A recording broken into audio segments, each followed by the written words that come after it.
અંદર જે ભક્તજનો બેઠા છે ફક્ત ન ચાલી શકે એવા વડીલો માટે ખુરશીમાં બેસવા માટે વિનંતી છે.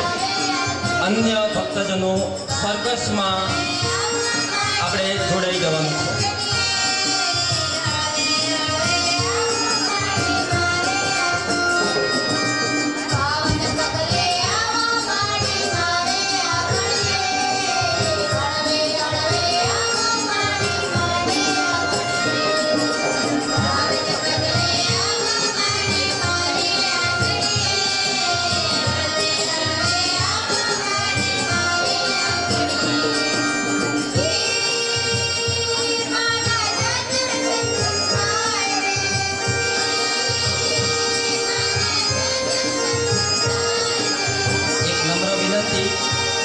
સાબરકાંઠાના બધા જ તેડાઓને વિનંતી કે તેઓ બાઇબલ સર્કસની પાછળ ગોઠવાઈ જવા વિનંતી કરવામાં આવે.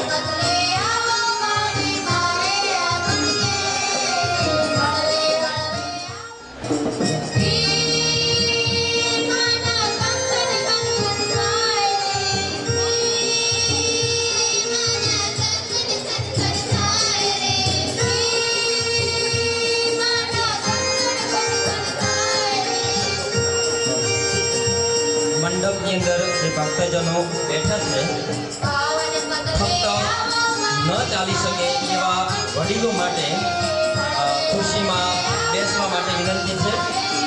અન્ય ભક્તજનો સર્કસમાં આપણે જોડાઈ જવાનું છે.